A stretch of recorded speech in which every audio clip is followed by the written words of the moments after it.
Big breaking news from YS Jaganmohan Reddy. ఆయన ఇవాళ ఒక పెద్ద ప్రకటన చేశారు.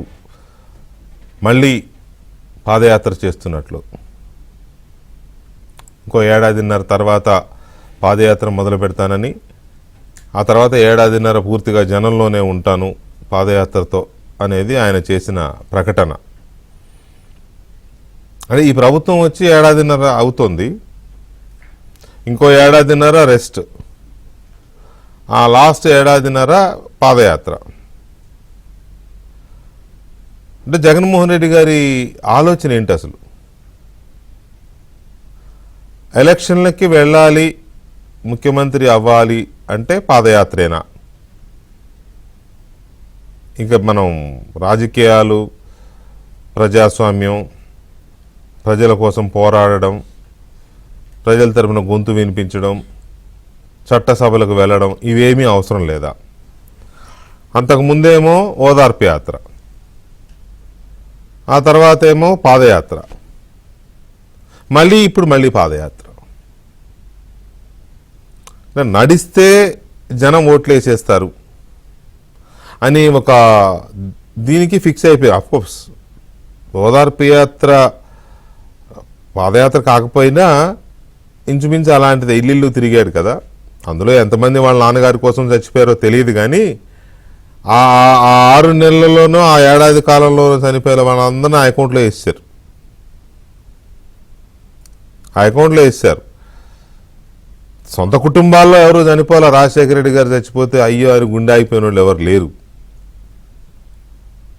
పదవుల కోసం కొట్లాడుకున్న వాళ్ళే తప్ప అంత పెద్ద టవరింగ్ పర్సనాలిటీ, అంత పెద్ద వ్యక్తి, ప్రజానాయకుడు చనిపోయాడు, మన ఇంట్లో మన కుటుంబాలన్నిటికీ అండాదండ, ఇంత పెద్ద తలకాయలాగా ఉండేవాడు చనిపోయాడని ఎవరి గుండె ఆగల, ఎవరెవరి గుండెలో ఆగినాయి. అయితే ఆ కాలంలో చనిపోయిన వాళ్ళందరూ లిస్ట్ రాసుకుని మొత్తం వీళ్ళ కోసమే చచ్చిపోయారని చెప్పేసి ఓకే తిరిగారు. ఓకే, అది అయిపోయింది కదా ఆ ఫేజ్. కాకపోతే అప్పుడు ఆ ఓదార్పు యాత్ర పేరుతో తిరిగాడు. ఓకే, బాగానే ఉంది. జనం కూడా అయ్యో బిడ్డ తండ్రి చనిపోయాడని వచ్చాడు అని చెప్పారు, ఆదరించారు. మొదటిసారి అధికారం ఇవ్వకపోయినా ఆ స్థాయిలో అతనికి కొంత గుర్తింపు, ఒక పట్టు దొరికింది రాష్ట్రంలో. ఆ తర్వాత 2019కి ముందు 2 ఏళ్ళు దగ్గర పాదయాత్ర చేశారు. అసెంబ్లీని వదిలేసి ఎలక్షన్ల ముందు ఇంకో ఏడాదిన్నర 2 ఏళ్ళు ఉందనగా అసెంబ్లీకి వెళ్లకుండా బాయ్కాట్ చేస్తున్నానని చెప్పి వెళ్ళిపోయి పాదయాత్ర చేశారు. ఓకే, జనం కూడా కష్టపడ్డాడు, 3000 కిలోమీటర్ల పైగా తిరిగాడు, ఆదరించారు. మళ్ళీ ఇప్పుడు పాదయాత్ర. అప్పుడు అసెంబ్లీని వదిలేసి వెళ్ళాడు ఎలక్షన్ల ముందు, 2 ఏళ్ళ ముందు. ఇప్పుడు మొదటి నుంచే వెళ్ళటం మానేశారు అసెంబ్లీకి. తొలి రోజు నుంచే అసెంబ్లీకి వెళ్ళటం మానేశారు. ఆయన ఎమ్మెల్యేలు 11 మంది మొత్తం మానేసి ఇప్పుడు చెప్తున్నారు ఏంటి అంటే నేను ఇంకో ఏడాదిన్నర తర్వాత పాదయాత్ర మొదలు పెడతాను అని. అంటే జగన్మోహన్ రెడ్డి గారికి ప్రజలు ఓట్లేస్తే అయితే ముఖ్యమంత్రిగా కూర్చోవాలి, లేకపోతే బెంగళూరు ప్యాలెస్లో కూర్చోవాలి. ఇంకా అంతకుమించి రెండో పని లేదు. ఇంకా అయితే ముఖ్యమంత్రిగా సెక్రటేరియట్లోనో ఇంట్లోనో కూర్చోవాలి ఆయన ఆలోచన, లేదంటే బెంగళూరు ప్యాలెస్లో కూర్చోవాలి.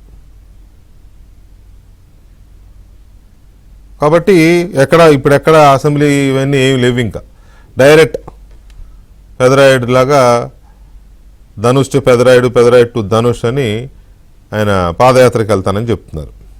ఓకే, ఆయన రైట్, ఆయన స్వేచ్ఛ, ఆయనకు హక్కు ఉంది, తిరిగే హక్కు ఉంది, దాన్ని ఎవడు ఆపడానికి లేదు. ఏదో లోకేష్ యువగళం పాదయాత్ర చేస్తే నిలబడి మాట్లాడుతుంటే స్టూల్ లాగేసుకోవడం, మైకులు లాగేసుకోవడం, వెళ్ళిన ప్రజల మీద కేసులు పెట్టడం, అవన్నీ ఈ ప్రభుత్వం చేస్తుందని నేను అనుకోవట్లే. పూర్తి స్వేచ్ఛతోనే ఆయన పాదయాత్ర చేసుకోవచ్చు. కాకపోతే ఒకటి, పాదయాత్రతోనే రాజకీయాలు చేయాలనుకుంటున్నారా జగన్మోహన్ రెడ్డి గారు అనే పాయింట్ నెంబర్ 1 అయితే, రెండవది ఎందుకు జనం దగ్గరికి? ఏం చెబుదామని జనం దగ్గరికి? అదేమంటే విద్య నాశనం అయిపోయింది అన్నారు. వైద్యం పూర్తిగా నాశనం అయిపోయింది, అసలు ఆరోగ్యశ్రీ అనేది కనపడకుండా పోతుందని అన్నారు. అన్నదాతలకు ఏదో అన్నదాత సుఖీభవ అన్నారు, అది పోయిందన్నారు. ఇవన్నీ పడుతున్నాయి కదా, రైతులకు డబ్బులు పడుతున్నాయి, పిల్లలకి ఫీజు రీయింబర్స్మెంట్ వెళ్తోంది, స్కాలర్షిప్లు వెళ్తున్నాయి, ఎక్సలెంట్గా ఎడ్యుకేషన్ సిస్టమ్ ఎక్సలెంట్గా తయారవుతోంది.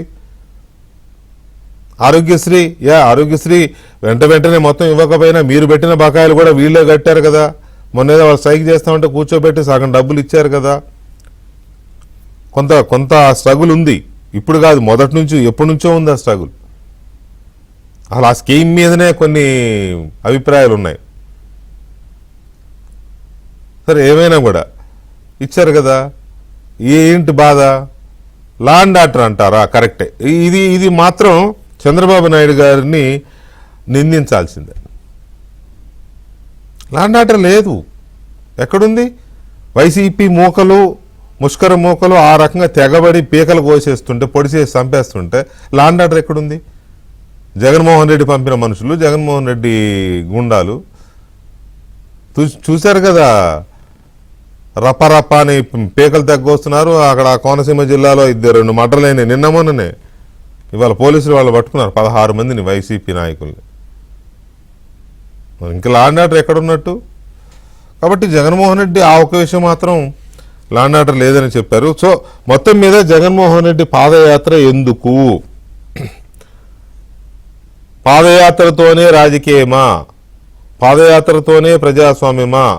పాదయాత్రతోనే నాయకత్వమా? దాన్నే నమ్ముకున్నాడా? ఈసారి పాదయాత్రను ప్రజలు నమ్ముతారా? నమ్మి మళ్ళీ వ్యతిరేకించుకుని పిడిగుద్దులు చర్చలో మనతో పాల్గొంటున్నారు సత్యమూర్తి గారు, సీనియర్ జర్నలిస్ట్ సత్యమూర్తి గారు, అలాగే తెలుగుదేశం పార్టీ అధికార ప్రతినిధి, సీడాప్ చైర్మన్ ఉన్నారా? దీపక్ రెడ్డి గారు ఉన్నారు కదా, సారీ, దీపక్ రెడ్డి గారు, అలాగే సామాజిక సంక్షేమ మండలి చైర్మన్ బాలకోటే గారు ఉన్నారు. సో ముందుగా ఒకటి, జగన్మోహన్ రెడ్డి గారు యాత్రకు సంబంధించి, పాదయాత్రకు సంబంధించి ఏమన్నారు అనేది ఒక్కసారి చూద్దామండి. చూశాక పాదయాత్ర దీని మీద మనం మాట్లాడదాం. చూస్తా కన్ను మూసుకుని కన్ను తెరిచేసరికి దాదాపుగా 2 సంవత్సరాలు కన్ను మూసుకుంటూ అయిపోయింది. మొత్తానికి 5 బడ్జెట్లు ప్రవేశపెట్టే అవకాశం రాష్ట్ర ప్రభుత్వానికి ఉంటుంది. అందులో 2 అయిపోయినాయి, 3వది ఇప్పుడు ఫిబ్రవరి చివరిలోనో మార్చిలోనో 3వ బడ్జెట్ ప్రవేశపెడతారు. దాని తర్వాత ఇంకా మిగిలి ఉండేది 2. ఇక్కడ నుంచి ఒక 3 సంవత్సరాలు, ఆ 3 సంవత్సరాల్లో 1.5 సంవత్సరం పోతే దాని తర్వాత నా పాదయాత్ర కూడా స్టార్ట్ అయిపోతుంది.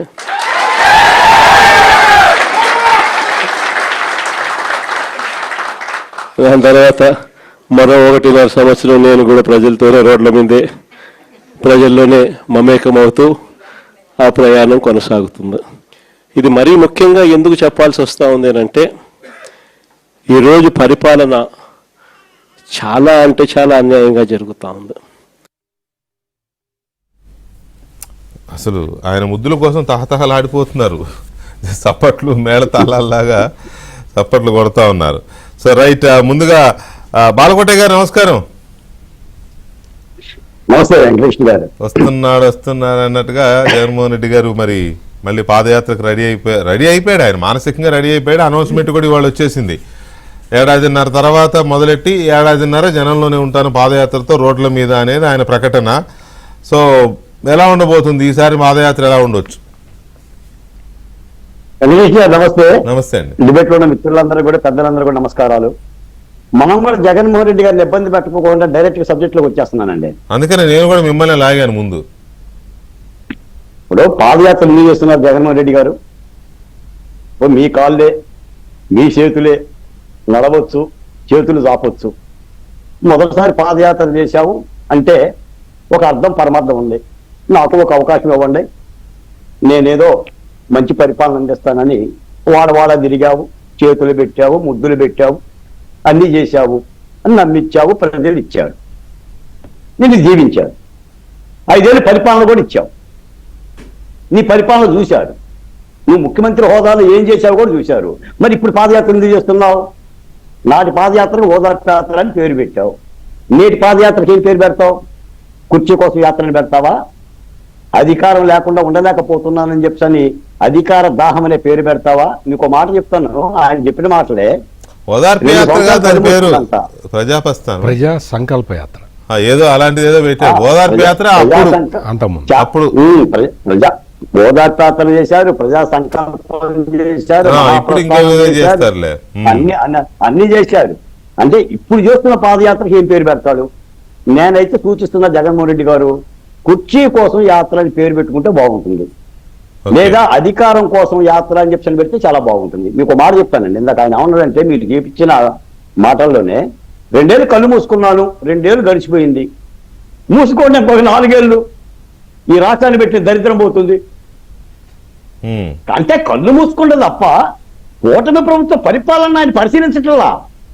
వీళ్ళు ఏం చేస్తున్నారు? ఆయన పాదయాత్రకు వచ్చినప్పుడు కూడా జనం కళ్ళు మూసుకోవాలి. ఇక అదే ఇప్పుడు ఒక మాజీ ముఖ్యమంత్రి కూటమి ప్రభుత్వ పరిపాలన నిశ్చితంగా పరిశీలించి తప్పులుంటే ఎత్తి చూపాలి. కానీ ఆయన ఏం చెప్తున్నాడు? నేను 2 ఏళ్ళు కళ్ళు మూసుకున్నాను, కాలం గడిచిపోయింది, మళ్ళీ పాదయాత్ర చేస్తాను. చెయ్యండి, పాదయాత్ర కాదు కదా, పొర్లు దండాలు చెయ్యండి, పొర్లి దండాలు పెట్టండి. మీరేం చేశారో ప్రజలకు తెలుస్తుంది అన్నా. ఇప్పుడు నేను విన్నాను వెంకటకృష్ణ గారు, ఎన్ని అబద్ధాలంటే ఇప్పుడు నాకు తెలిసి మన పంటచాలల్లో కనుక కుక్కమూతి పెందెలు ఉండట్టు, గ్రామాల్లో ఉలిపిరి కట్టి ఉండట్టు, ఆంధ్రప్రదేశ్ రాజకీయాల్లో జగన్మోహన్ రెడ్డి గారి లాంటి ఒక ఉలిపి కట్ట, ఒక విధాన నిర్ణయం లేని పరిపాలకుడు, ఒక ఆత్మసమీక్ష లేని పరిపాలకుడు, ఒక 10 మందిని కూర్చోబెట్టుకొని రూమ్ లో చక్కగా నున్నగా ముస్తాబైండండి, గడ్డలు చేయించిండు, తెల్లని సొక్క తెల్లని ప్యాంట్ వేసిండు, శుభ్రంగా హ్యాపీగా ఆరోగ్యకరంగా వచ్చిండు. వచ్చి చెప్తా ఉండవు యాపిల్ పండులాగా ఉండవు. అక్కడ వీళ్ళందరూ ఎదురు కూర్చున్న వాళ్ళకి గడ్డాలు మార్చిపోయి ఏంటి చింపిరిగా ఉన్నారు. ఈత వచ్చిన వాళ్ళు వింటూ ఉండాలి. ఈ ఈత వచ్చిన వీళ్ళు రప్ప అంటేనేమో గొడ్డలు తీసుకోవాలి, 10 ముందుకని చెప్పి తోసుకుంటూ పోవాలి.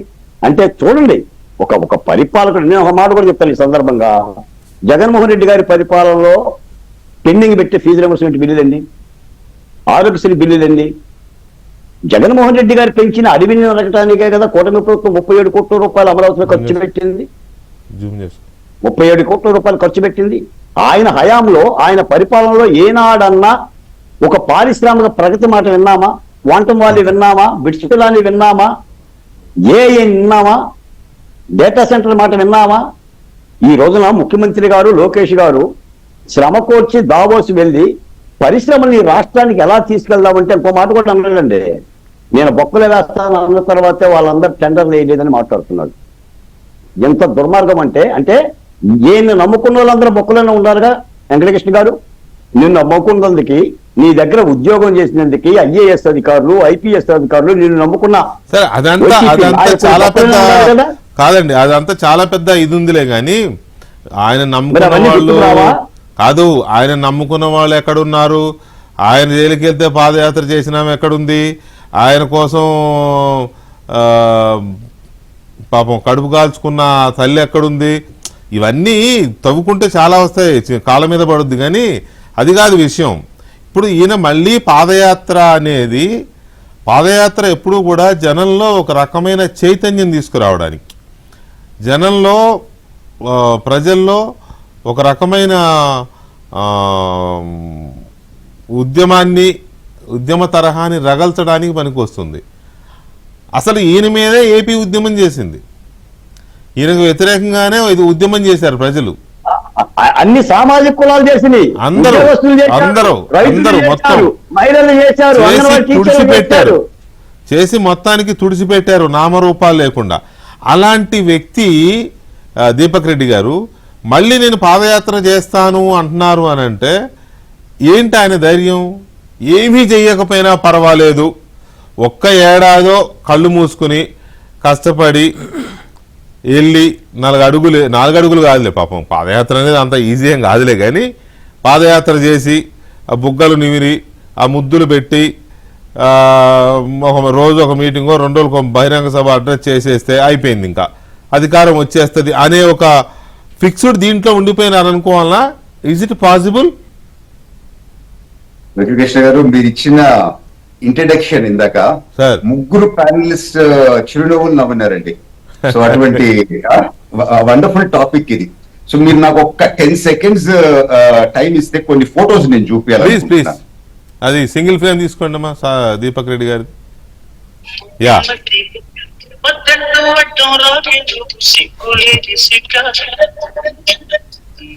అవే మొత్తం అవే.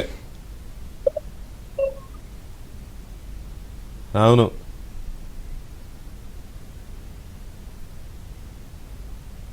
ఇది కూడా ఉంటుంది. అవును,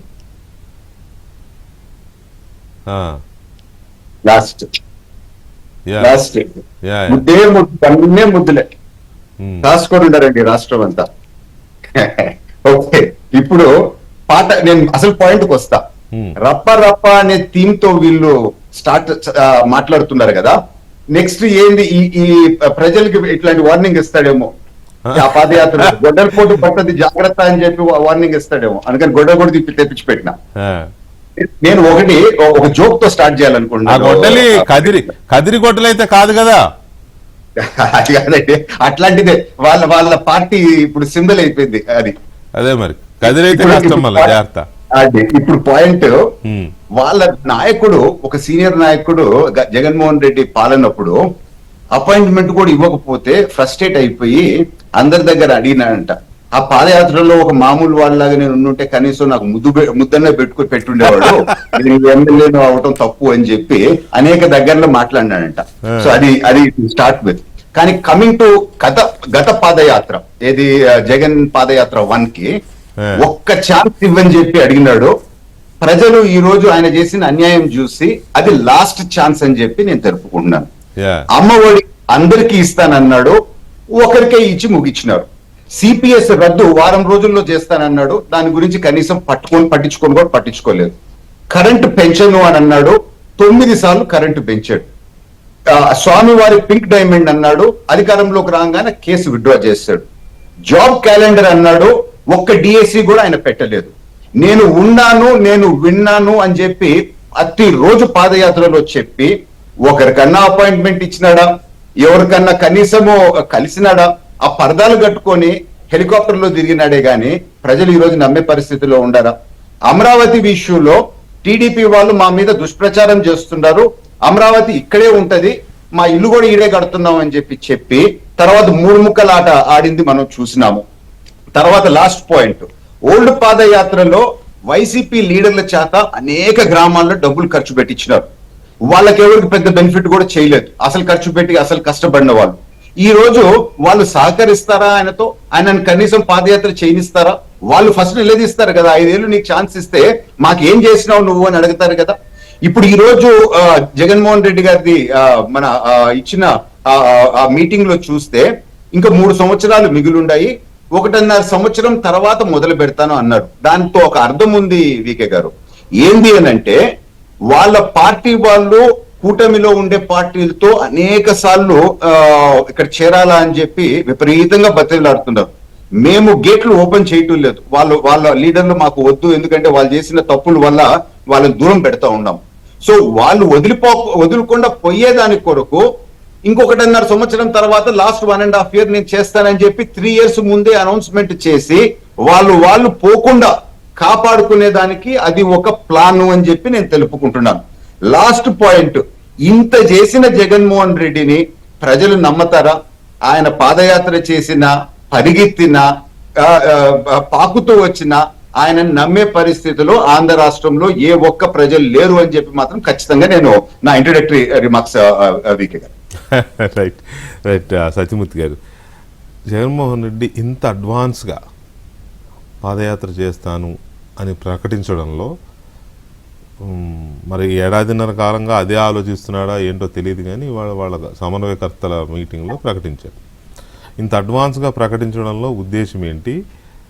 అసలు పాదయాత్ర ఎందుకు అనుకుంటున్నాడు ఆయన? పాదయాత్రతోనే అధికారం సాధ్యమని ఎందుకు అనుకుంటున్నాడు? అంటే ఇంతకు ముందర జగన్మోహన్ రెడ్డి ఒక స్టేట్మెంట్ ఇచ్చాడు, 2025 జనవరి నుంచి నేను ప్రజల్లో ఉంటానని చెప్పాడు. అవును, ప్రకటించారు. 2025 ఇంకా రాలే, రాలేదు. 2025 జనవరి ఇంకా రాలే. ఇప్పుడు ఈ పాదయాత్ర లాస్ట్ లెగ్లో చేస్తానని చెప్తున్నాడు. ఇక్కడ పాదయాత్ర చేయటమా చేయకపోవటమా ఆయన ఇష్టం, ఆయన ఓపిక. ఆయన హక్కు కూడా అది. మీ హక్కే ఉంది, ఓపిక. అదే ఆ, ఉందిలే, ఇంకా చిన్న వయసే కదా, 54, 55. 54 చిన్న వయసు అనుకుంటే కష్టమే, కానీ 54 ఏళ్ళు పెద్ద వయసు. నాకంటే సంవత్సరం పెద్దోడు. అదే చెప్తాను. నేను బాధపడాలి. అమ్మో. అదే ఇక్కడ వెంకటకృష్ణ ఏదన్నా జబ్బు చేస్తే డాక్టర్లు యాంటీబయాటిక్ ఇస్తారు. యాంటీబయాటిక్ ఇస్తే యాంటీబయాటిక్ వేసుకొని, లేదు కోర్సు మొత్తం వాడకుండా వదిలేసిన, లేదు ఎక్కువ ఇంకా రోగం తగ్గలేదని చెప్పి ఇంకా ఎక్కువ టాబ్లెట్లు వాడినా, అవే టాబ్లెట్ వేసుకోవాల్సిన వాటికంటే కంటిన్యూ ఎక్కువ చేసిన వికటిస్తుంది. అది ఏమవుతుంది అంటే లోపల యాంటీబాడీస్, ఆ యాంటీబయాటిక్ కి యాంటీబాడీస్ డెవలప్ అవుతాయి. పనిచేయదు ఇంకా ఆ తర్వాత ఇంకా అది పనిచేయదు. మళ్ళీ ఆ తర్వాత డాక్టర్ దగ్గరికి వెళ్లకుండా అవే టాబ్లెట్లు వేసుకుంటూ తగ్గుతుందిలే అనుకుంటే అది ఉత్త భ్రమ, అది తగ్గదు, పైగా వికటిస్తుంది. అట్లాగే పాదయాత్ర ఒకసారి చేశాం కదా, చేసి అధికారంలోకి వచ్చాం కదా, మళ్ళీ అదే చేద్దాం అనుకుంటే అది స్ట్రాటజికల్ మిస్టేక్ అవుతుంది. మళ్ళీ అదే పాదయాత్ర ఒకసారి వర్కౌట్ అయింది, మళ్ళీ ఇంకొకసారి పాలిటిక్స్లో వర్కౌట్ కాదు. ఎందుకంటే అప్పట్లో పరిస్థితులు వేరు, ఈయన చెప్పిన మాటలు వేరు, ఈయన మాటలు చెప్పే విధానం కొత్తగా ఉండేసరికి, అంటే సిపిఎస్ రద్దు చేస్తానని, లేకపోతే మొత్తం సంపూర్ణ మద్యపాన నిషేధం అని చెప్పి ఇటువంటి కార్యక్రమాలు ప్రతి జనవరిలో జాబ్ క్యాలెండరు, ఇవేంటంటే చాలా అట్రాక్టివ్ స్లోగన్స్. ఇవి అప్పటి వరకు గెస్చర్స్ కూడా నెత్తి మీద చేయి పెట్టడం, ఈ ముద్దులు పెట్టడం, ఆ డౌన్ ట్రాడెన్ లో ఉండే ఆ పేద వర్గాల ప్రజలకి ఒక ఆ రకమైన ఇది ఇంతకు ముందు ఎవరు చేసి ఉండకపోయేసరికి ఈయనే ఒక దేవుడు లాగా ఆ విధంగా వచ్చేసింది. ఒకటి తర్వాత వచ్చింది ఇది ఏమంటారు దాన్ని, నెగిటివ్ ఫోర్స్ అని అర్థమైంది. ఇంకా ఈసారి ముద్దులు మరి ఇప్పుడు ఆ టైపులో, అంటే ఒకసారి వాడిన మందు యాంటీబయాటిక్ మళ్ళీ పనిచేయదు, డాక్టర్లు కూడా మార్చి రాసిస్తారు. నువ్వు డాక్టర్ దగ్గరికి వెళ్తే, నువ్వు డాక్టర్ దగ్గరికి వెళ్లకుండా అవే మందులు వాడితే పనిచేయవు. అంతే కదా. ఇక్కడ జగన్మోహన్ రెడ్డి ఒక కన్సల్టెంట్ని పెట్టుకొని, అంత ముందర ఐప్యాక్ అనేది ఒక సంస్థ ఒకటి ఉండేది ప్రశాంత్ కిషోర్ నేతృత్వంలో. ఇప్పుడు ఆయన ఐప్యాక్లో లేరు అనుకోండి, ఆయన ఇప్పుడు మమతా బెనర్జీకి కవిత గారికి ఆయన సేవలు అందిస్తూ ఉన్నాడు. ఐప్యాక్ అనే సంస్థ కొంతకాలం పనిచేసింది, ఆ తర్వాత అతన్ని తీసేసి ఇంకొక ఆయన ఎవరినో తెచ్చి పెట్టుకున్నారు. ఇప్పుడు ఐప్యాక్ ఉంది, వాళ్ళతోనే ఉంది. కన్సల్టెంట్, చీఫ్ కన్సల్టెంట్ ఇంకొక ఆయన ఉన్నారు. మనిషి మారాడు. ప్రశాంత్ కిషోర్ వెళ్ళిపోయాడు. అప్పుడు పనిచేసిన వాళ్ళందరూ వెళ్ళిపోయారు. ఇప్పుడు కొత్త అతను వచ్చాడు. అవును. అంటే డాక్టర్ చెప్పాలి యాంటీబయాటిక్ ఏం వాడాలనేది. అట్లా కాకుండా మనకి మనమే డిసైడ్ చేసుకుంటున్నాం. ఒకసారి పాదయాత్ర చేస్తే అధికారంలోకి వచ్చాం కదా అని ప్రతిసారి పాదయాత్ర చేసి అధికారంలోకి వద్దాము అనుకుంటే చాలా ప్రాబ్లమ్స్లోకి వెళ్ళిపోతాడు. ఇంకొకటి, పాదయాత్ర చేసి మీకు ప్రజలకి ఏం చెప్తావనేది పాయింట్, ప్రధానమైన పాయింట్. అబద్ధాలు ఇందాక బాలకోట గారు చెప్పినట్టు అబద్ధాలు చెప్తాడు. అందులో ఇప్పటిదాకా చేసింది అదే కదా. కంటిన్యూస్గా అబద్ధాలు చెప్పినా కానీ ప్రజలకు అర్థమైపోతుంది. గ్రామాల్లోకి వెళ్ళి, ఇప్పుడు మీకు నేను నర్సీపట్నంలో మెడికల్ కాలేజీ కట్టాను అని ఏదో గుంటూరు వచ్చి చెప్పాడు అనుకోండి, గుంటూరు వాళ్ళు నర్సీపట్నంలో వెళ్ళలేదు కాబట్టి తెలియకపోవచ్చు, నర్సీపట్నం వాళ్ళకి తెలుస్తుంది కదా. అందుకని ఇదంతా కూడా ఈ అబద్ధాలు చెప్పే అబద్ధాలు బూమిరాంగ్ అవుతాయి. ఇక్కడ జగన్మోహన్ రెడ్డి ఏంటి అంటే, పాదయాత్ర అంటే చాలా ఖర్చుతో కూడిన వ్యవహారం. మొన్న ఆయన అధికారం కోల్పోయిన తర్వాత ఒక్కొక్క చోటకి వెళ్ళాడు, అంటే రైతుల పరామర్శ పేరుతోటి వెళ్ళాడు. అది ఎంత ఖర్చు అయిందో నాకన్నా దీపక్ రెడ్డి గారికి ఎక్కువ తెలిసి ఉండాలి. ఒక్కొక్క చోటకి వెళ్ళటానికి ఎంతెంత ఖర్చు పెట్టాడు, ఆ ఖర్చు అంతా కూడా ఎవరు భరించారు. వాళ్ళు మళ్ళీ ఆ ఖర్చు భరించటానికి సిద్ధంగా లేక వాళ్ళందరూ, సార్ మీరు రావద్దు సార్, మీరు ఏదైనా ఉంటే ప్రెస్ కాన్ఫరెన్స్ పెట్టుకోండి అని సలహాలు ఇస్తున్నారా లేదా అడగండి. అంటే వాళ్ళు ఇటువంటి ఖర్చులు భరించే స్థితిలో వైసీపీ నాయకులు లేరు. అంటే వాళ్ళు చాలా ఎంత సంపాదించుకున్నా బయటకు సరే, తీయరు ఎంత కదా. సంపాదించుకున్నా ఈ విచ్చలవిడిగా ఖర్చు పెట్టమంటే పెట్టరు. మనసు ఒప్పదు కదా, మనసు ఒప్పదు. ఎలక్షన్ లో ఖర్చు పెట్టాలి కదా మరి. అది ఈయన ఇప్పుడు పాదయాత్రకు వెళ్తే మొన్న లెజిస్లేటివ్ అసెంబ్లీ కౌన్సిల్ లో ఒక ప్రశ్న అడిగినారు ఒక 2 సెషన్స్ క్రితం, ఎంత డబ్బులు ఆర్టీసీకి కట్టినారు సిద్ధం సభలకి అని ఆ ప్రశ్న అడిగితే 280 కోట్లు ఒక్క ఆర్టీసీ బస్సులకే సిద్ధం సభల్లో వాళ్ళు కట్టినారని చెప్పి ఆన్సర్ వచ్చిందండి ప్రభుత్వం నుంచి. ఓ అంటే ప్రభుత్వం సొమ్ము కాబట్టి ఆర్టీఏ దీని కింద అడిగితే రైట్ ఇన్ఫర్మేషన్ యాక్ట్ కింద 280 crores ఒక్క ఆ సిద్ధం సభలకి వైసీపీ కట్టింది ఆర్టీసీ బస్సులకే. ఇంకా మళ్ళీ ప్రైవేట్ బస్సులు, తర్వాత కాలేజ్ బస్సులు, తర్వాత వేరే వాహనాలు, వేరే ఖర్చులు అవి ఏమి లెక్కలేదు. ఆర్టీసీకి ఇచ్చిన అమౌంట్, అఫీషియల్ అమౌంట్ మన అసెంబ్లీలో కౌన్సిల్ లో మొన్న రిప్లై ఇచ్చినారండి. అవి కూడా డబ్బులు కట్టారా, అరియర్స్ లో పడ్డాయా? కట్టారండి, అదైతే కట్టారు. క్యాష్ కట్టారు. అంటే క్యాష్ అంటే ప్రభుత్వానికి కదా, కాదు పార్టీ తరఫున పార్టీ తరఫున ఎలక్షన్ సమయంలో. Okay okay okay.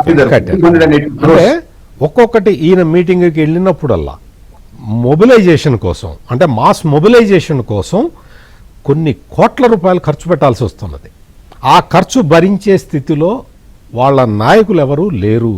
ఇది అంతే కదా. ఇప్పుడు ఎలక్షన్ నోటిఫికేషన్ వచ్చిన తర్వాత 45 రోజుల్లో పెట్టిన సిద్ధం సభలకి 280 కోట్ల రూపాయలు ఒక్క RTC ఆర్టీసీకే కట్టారు ఒక్క అంటే, సిద్ధం సభలకే ఒక్క సిద్ధం సభలకి ఆర్టీసీ కట్టారంటే దానికి ఈజీగా 10-15 రెట్లు ఎక్కువ ఉంటాయి మిగతా ఖర్చులు. ఇంకా అంతకన్నా ఎక్కువే ఉండొచ్చు. ఉండొచ్చు కూడా. ఇప్పుడు మొన్న పొదిలి వెళ్ళినా గానీ, పల్నాడు జిల్లాలో ఒక ప్లేస్కి వెళ్ళినా గానీ, వాళ్ళందరికీ ఎంత బంగారు పాళ్యం వెళ్ళినా గానీ ఒక్కొక్కళ్ళకి ఎంత ఖర్చు అయిందో వాళ్ళకి కళ్ళంబడి రక్తం వస్తున్నది. అందులో సగం పెట్టుకోండి అని అడుగుతున్నారు. మీరు సగం హెడ్ ఆఫీస్ నుంచి పెట్టుకుంటే మేము పెట్టుకుంటామండి అని చెప్తున్నారు. కానీ ఇక్కడ ఇన్కమింగ్ తప్ప అవుట్ గోయింగ్ ఉండదు కాబట్టి వాళ్ళు పెట్టడానికి సిద్ధంగా లేక ఈ మధ్యకాలంలో సభలకు వెళ్ళట్లేదు ఆయన. ఇది పరిస్థితి. రేపొద్దున పాదయాత్ర మొదలుపెట్టిన తర్వాత కూడా ఈ పరిస్థితే ఉత్పన్నం అవుతుంది. ఎందుకు అంటే మొబిలైజేషన్ చేసుకోవాలి, మనుషుల్ని మొబిలైజ్ చేయాలి. ఆ మొబిలైజ్ చేయడానికి ఇప్పుడు ఇవాళ రేపు ఎంత కష్టంగా ఉందో అందరికీ తెలుసు. ఇంకా రాబోయే రోజుల్లో అంటే కూటమి ప్రభుత్వం ఇప్పుడు తీసుకుంటున్న ఈ దీంతో అంటే అమరావతి కన్స్ట్రక్షన్, ఇవన్నీ సాఫ్ట్వేర్ కంపెనీలు ఇవన్నీ రావటం, ఇటువంటి వీటితోటి ప్రజలు ఎంగేజ్ అయిపోయి ఉంటారు. అందుకని అంటే వ్యవసాయంలో కూడా ఎంగేజ్ అయిపోయి ఉంటారు రైతులు. ఎవడు కూడా రావటానికి ఇంకా ఎక్కువ ఖర్చు పెడితే తప్ప వచ్చే వీలు లేదు. ఇంతకాలం పాటు రాష్ట్రంలో కన్స్ట్రక్షన్ యాక్టివిటీ లేదు కాబట్టి, అసలు జగన్మోహన్ రెడ్డి 5 సంవత్సరాల కాలంలో కన్స్ట్రక్షన్ యాక్టివిటీనే లేదు కాబట్టి చాలా మంది రెడీగా ఉండేవాళ్ళు. ఏదన్నా ఉపాధి దొరుకుతుందేమో, ఒక 500 ఇస్తే వెళ్దామని చెప్పి రెడీగా ఉండేవాళ్ళు. ఇప్పుడు ఇంకా రాబోయే రోజుల్లో అటువంటి పరిస్థితి ఉండదు. మామూలు పొలాల్లో కలుపు తీయటానికే మనుషులు దొరకరు. అటువంటి పరిస్థితులు రాబోతున్నాయి. ఎందుకు అంటే అందరికీ ఎంప్లాయ్మెంట్ రాబోతున్నది ఏదో ఒక విధంగా, ప్రత్యక్షంగా కానీ పరోక్షంగా కానీ. అందుకని పాదయాత్రకి ఈయన పెట్టుకొని నేను మాస్ మొబిలైజేషన్ చేసుకుంటాను అన్నా కానీ ఖర్చు తడిసి మోపిడవుతుంది. రైట్. బాలకోటే గారు, నిజానికి పాదయాత్రల్లో ఒక్కొక్కరిది ఒక్కొక్క స్టైల్ ఉంటుంది. అప్పుడు రాజశేఖర రెడ్డి గారు చేసినప్పుడు ఆ జనంతో కొంచెం ఆయన మింగిలైన తీరు కొంత డిఫరెంట్గా ఉంది. రైతులు కానీ, ఎందుకంటే అప్పుడు మేము కూడా ఫాలో అయ్యే చూసేవాళ్ళం. రైతులతో ఆయన ఇంటరాక్ట్ అయ్యే వ్యవహారం కానీ, వాళ్ళతో కలిసిపోయిన ఇది కానీ కొంత జనాన్ని ఆకట్టుకుంది. తర్వాత చంద్రబాబు నాయుడు గారు వస్తున్న మీకోసం అంటూ ఆయన పాదయాత్ర చేసినప్పుడు ఆయన కూడా హైటెక్ సీఎం అని ముద్రపడిన వ్యక్తి. ఆయన కూడా అన్ని కిలోమీటర్లు నడిచి వెళ్ళడంలో కొంత జనానికి బాగా కనెక్ట్ అయ్యారు. ఆయన కూడా ఎక్కడికక్కడ ఇంటరాక్ట్ అవ్వడం యూత్తో కానీ అట్లా. తర్వాత జగన్మోహన్ రెడ్డిది డిఫరెంట్ యాత్ర. అంతా మొత్తం యాత్ర అంతా మనం చూస్తే అంటే ఇక్కడ తప్పేం కాదు, నేను వేరే ఉద్దేశంతో అనడం లేదు. ఈ ఎక్కువగా పల్లెటూళ్ళలో ఉండే ఈ ఫాదర్స్ ఎలాగైతే బిహేవ్ చేస్తారో ఆ టచ్ ఇచ్చాడు ఆయన. కొంచెం పల్లె ప్రాంతాల్లో అక్కడ ఉండే ప్రజలకి ఆ టచ్ తగిలింది. తల మీద చేయి పెట్టడం, నుదుటిన ముద్దు పెట్టుకోవడం, ఇటువంటివి చూసి వాళ్ళకి ఏదో ఒక ఫీల్ వచ్చింది. నో డౌట్ మనం ఒప్పుకోవాలి. అందుకే విరగబడ్డారు ఆ రోజున. కానీ అదంతా జూటాబాత్ మోసం మాటలు, మోసపు చర్యలు అనేది తర్వాత 5 ఏళ్లలో అర్థమైంది కదా. ఇప్పుడు మరి మళ్ళీ అవే చేతులు, అవే ముద్దులు, అవే బుగ్గలు ఇవే ఉంటాయి కదా. ఎలా ఈసారి నమ్ముతారంటారా? వెంకటకృష్ణ గారు, ఆ మొదటి మాట ఏంటంటే జగన్మోహన్ రెడ్డి గారు రాజశేఖర రెడ్డి గారి వారసుడు కాదండి. కాకపోతే ఆయన కొడుకు అవటం మూలాన నేను రాజశేఖర రెడ్డి గారి వారసుడిని, నా తండ్రి గారి వారసుని చెప్పుకోవటం తప్ప వారసుడు ఎలా అవుతాడు? కొడుకు మాత్రమే కానీ వారసుడు కాదు.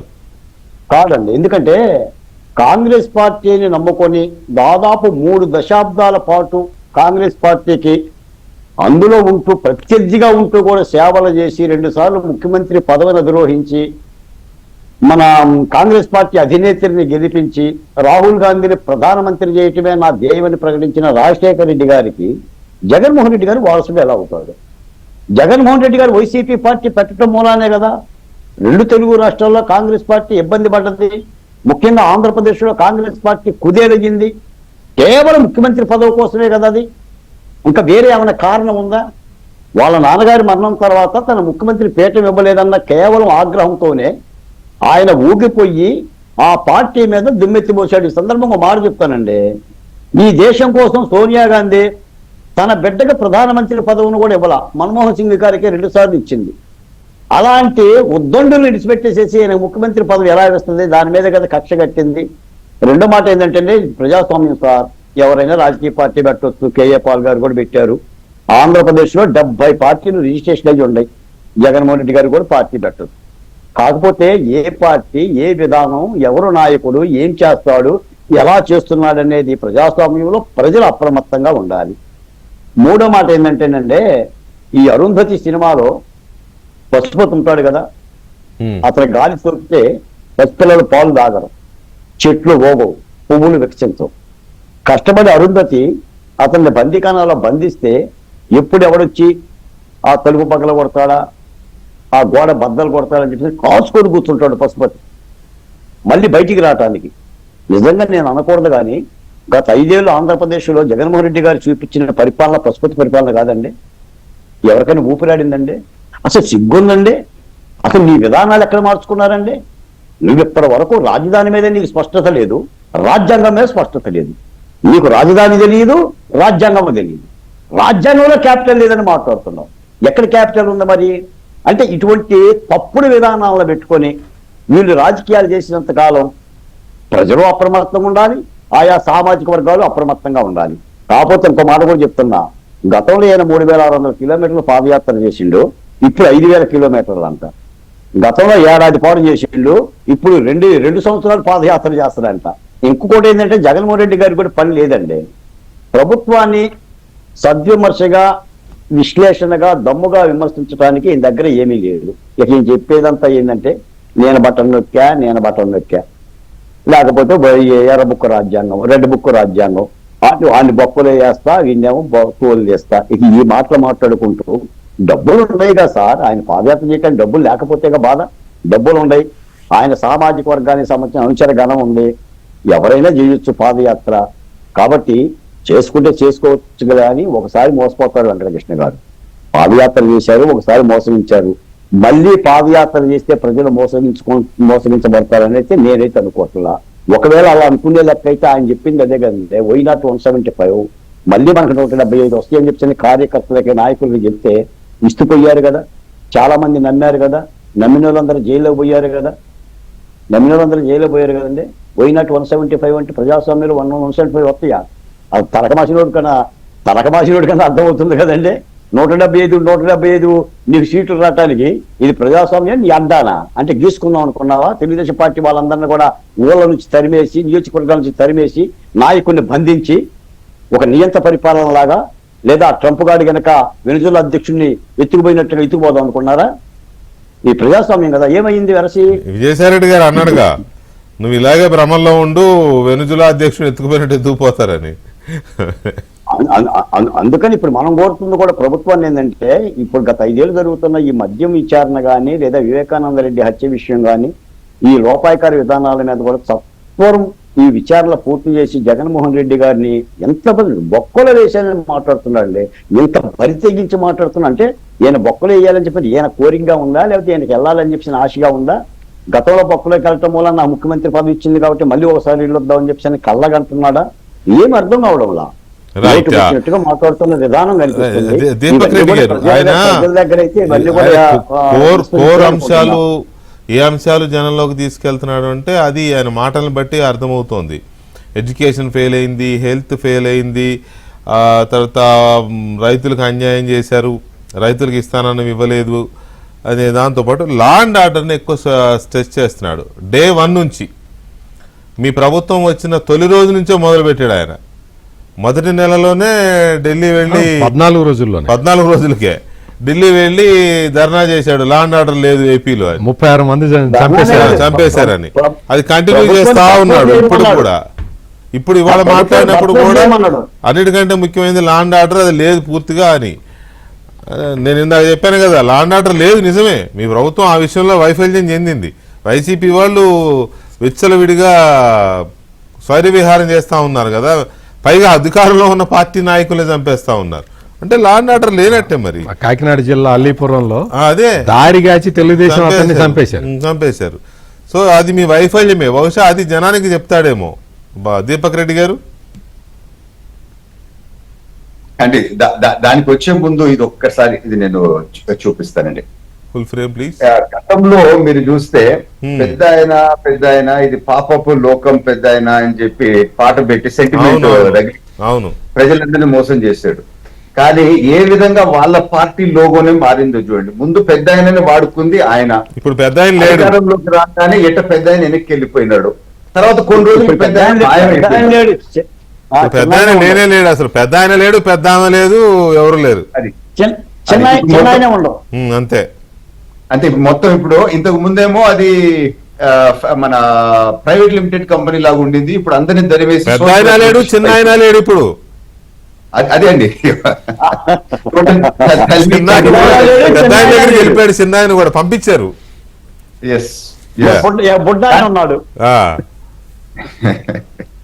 అండి ఒకటి మాత్రము వాళ్ళ ఉద్దేశం ఏంది అని అంటే, ఎట్టన్నా ఈ వయలెన్స్ రగిలించాలా, ఈ ఘర్షణలు పెంచాలా, పెంచి అట్టన్నా వాళ్ళ కాడర్ని సేవ్ చేసుకోవాలా, పోనీయకుండా అని చెప్పి ఒక పక్కా ప్రణాళికతో వాళ్ళు ఈ రోజు రాజకీయం చేయాలని చెప్పి చూస్తున్నారు.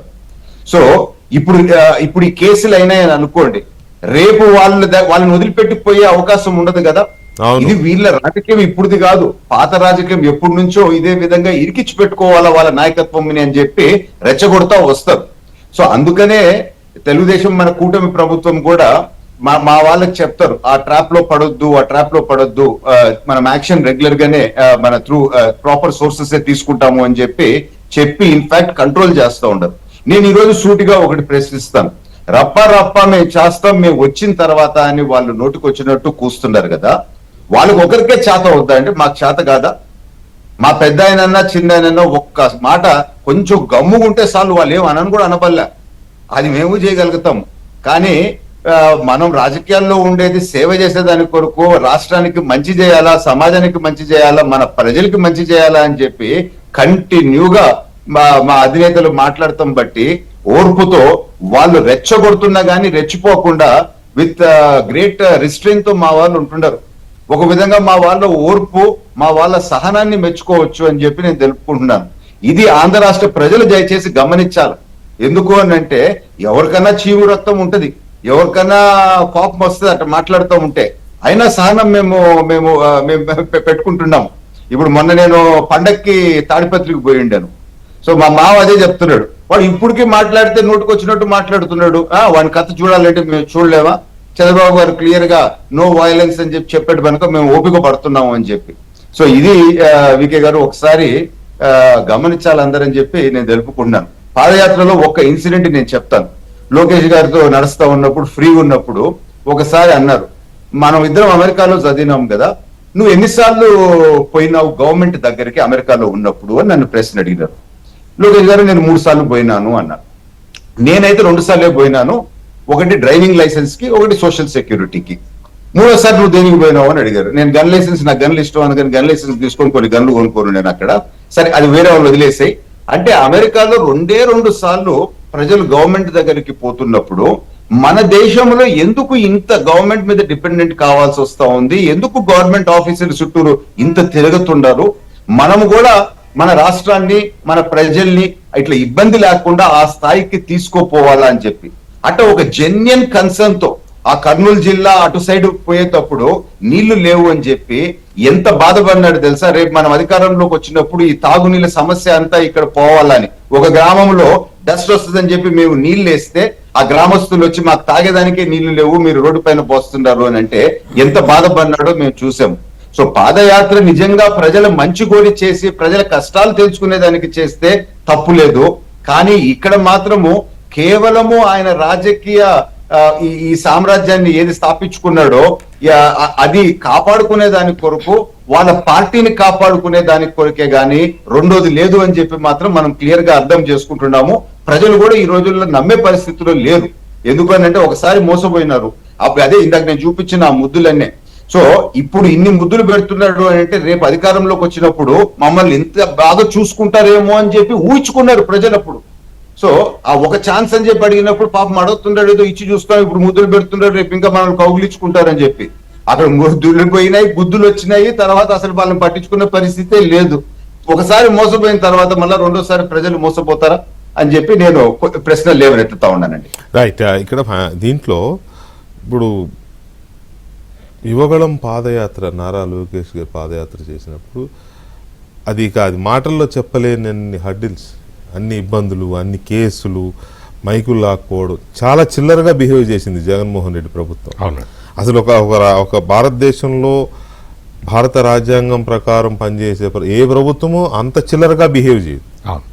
అత్యంత చిల్లర, దాన్ని నీచంగా అని కూడా అనొచ్చాము. ఎందుకంటే రాజమండ్రిలో అయితే పెట్రోల్ బాంబు ఇవేశారు, బాటిల్స్ అదేమో వీళ్ళ వేశారు, జనం మీద, వెళ్ళిన జనం మీద. అతను నిలబడి మాట్లాడడానికి పెట్టుకున్న స్టూల్ లాగేసుకున్నారు, మైక్ లాగేసుకున్నారు. చంద్రబాబు నాయుడు గారు బస్సు ఎక్కి మాట్లాడదామంటే బస్సు తీసేసుకున్నారు. అంటే అంత అంత అంత హేయమైన ప్రవర్తన చేశారు కదా. ఒకవేళ ఈయన పాదయాత్ర మొదలెడితే సరే, సక్సెస్లు ఫెయిల్యూర్ తర్వాత పక్కన పెడతాం, కానీ ఈయన పాదయాత్ర మొదలెడితే ఎలా ఉండాలి, ఎలా ఉండొచ్చు అంటే చంద్రబాబు గారు నడుచుకొని ఏమనొద్దు అంటాడు, అందులో డౌట్ లేదు. కానీ అలా వదిలేయడం బెటరా, లేకపోతే కొంచెం, ఎందుకంటే మళ్ళీ ఆఖరిలో మళ్ళీ పొడుచుకుని ఇటో గీసుకుని సంథింగ్ చెప్పలేం కదా. అంటే ఈయన అంతే కదండి, అటువంటి పనులు ఎటు చేస్తారు, అటువంటి జరిగే అవకాశం ప్రమాదం ఉంది. మళ్ళీ పొడి కత్తో ఆ కత్తో ఈ కత్తో వస్తే డౌట్ ఉంది ఖచ్చితంగా. చెప్పే ముందు బయట చాలా మందికి తెలీదు, మనం పాదయాత్ర అయిపోయిన తర్వాత రాత్రి ఎక్కడో ఒక దగ్గర క్యాంప్ చేయాలి కదా. అవును. ఆ క్యాంప్ చేసే స్థలాన్ని వాళ్ళని పిలిచి బెదిరించి మీరు వాళ్ళని అక్కడ స్థలం ఇచ్చి క్యాంప్ చేయనిస్తే మీ సంగతి చూస్తానని చెప్పి అనేక రోజులు ఆ క్యాంపులో చేయకుండా వాళ్ళు రాత్రి స్థలం మేము ఇవ్వము అని చెప్పి ఎదురు తిరిగి అసలు మేము ఉండగలుగుతాం, రోడ్లో ఉండలేము కదండి. అవునవును. ఎంత సాడిజం చూడండి, ఇంతకన్నా సాడిజం అనేది ఉంటుందా సార్? మహిళా రైతులు ఉద్యమం చేస్తే టెంపుల్ యాత్ర అని చెప్పి వెళ్తుంటే వాళ్ళకి ఇవ్వకపోతే రోడ్ల మీద తిన్నారు సార్. టాయిలెట్లకు కూడా అవకాశం ఇవ్వలేదు సార్ వాళ్ళకి. అంత నీచమైన దుర్మార్గమైన పరిపాలన అది ఇంకా జనం మర్చిపోలే. ఆయన అనుకుంటున్నాడు పాదయాత్రకు పోతే అన్ని మర్చిపోతారు, కానీ అవన్నీ రిటర్న్ గిఫ్ట్లు ఇస్తారు జనం. కానీ సరే, ఓకే. అంటే మీరన్న ఇదైతే డేంజర్ అయితే ఉన్నదండి. అందుకనే ఇక్కడ ఏంటి అంటే మనం ఒక బంగారుపాళ్యం వెళ్ళినప్పుడు చిత్తూరు ఎస్పీ చాలా స్ట్రిక్ట్గా చెప్పాడు క్లియర్గా, ముందర మీరు ఎటు వెళ్తారో నాకు రూట్ మ్యాప్ ఇవ్వండి అని చెప్పి. రూట్ మ్యాప్ ఇచ్చిన తర్వాత ఈయన he wantedly diverted the route చేస్తే అక్కడ పోస్టులు పెట్టి ఆపేశారు. మార్కెట్ యార్డ్ అని చెప్పి మామిడికాయల మార్కెట్, నువ్వు ఇటు పోవటానికి వీల్లేదు, మీరు ఇచ్చిన రూటులో ఇది లేదు, ఈ రోడ్డు లేదు, మీరు ఇచ్చిన రూట్ ప్రకారం వెళ్లాల్సిందే అని బలవంతంగా అక్కడి నుంచి పంపించారండి. పంపించినప్పుడు జగన్మోహన్ రెడ్డి ఆ ఎస్పీని పర్సనల్ గా టార్గెట్ చేసి బూతులు తిట్టాడు పబ్లిక్ లో, రోడ్డు మీద. అంటే ఆ రూట్లో పోలీసులు మొత్తం అందరూ కూడా వాళ్ళు కాపలా కాస్తూ ఉన్నారు. అంటే వాళ్ళ డ్యూటీ వాళ్ళు చేస్తూ పెట్టారు. Obviously. ఇతను జగన్మోహన్ రెడ్డి హ్యాబిట్ ఏంటి అంటే ఇచ్చిన రూట్ లో పోలీసులు ఉంటారు కాబట్టి ఇవ్వని రూట్ లో వెళ్ళిపోయి అక్కడ ఏదన్నా డ్రామా చేసేసి ఏదో ఒకటి ఇష్యూ చేయాలండి, ఇష్యూ ఇష్యూ చేసి చేయాలి, పొద్దున్నే సాక్షులు రాసుకోవడానికి వార్త కావాలి. పోలీసులు ఫెయిల్ అయ్యారని చెప్పే అలవాటు ఉన్న వ్యక్తి. అవును హీజ్ అంటే హ్యాబిచువల్ గా అదే నేరాన్ని చేస్తూ ఉంటాడు. అవును ఇది నేరము. అందుకని పోలీసులు గనక వాళ్ళు నువ్వు ఇచ్చిన ప్లాన్ రూట్ మ్యాప్ ఇది, ఈ రూట్ మ్యాప్ లో తప్ప నువ్వు నడవటానికి వీల్లేదు అని చెప్పాలండి. ప్రజలు ఏమనుకుంటారు, లేకపోతే వాళ్ళు ఏమనుకుంటారు, ఇట్లా చెప్పటం వల్ల ఆయనకి సింపతి వస్తుందేమో. నడుచుకో, స్వేచ్ఛగా నడుచుకో, నువ్వు స్వేచ్ఛగా ముందు రూట్ మ్యాప్ ఇవ్వు, నీ రూట్ నువ్వు ఫాలో, నువ్వు రూట్ మ్యాప్ ఇవ్వు, ఆ రూట్ లో నడుచుకో అని చెప్పగలగాలండి.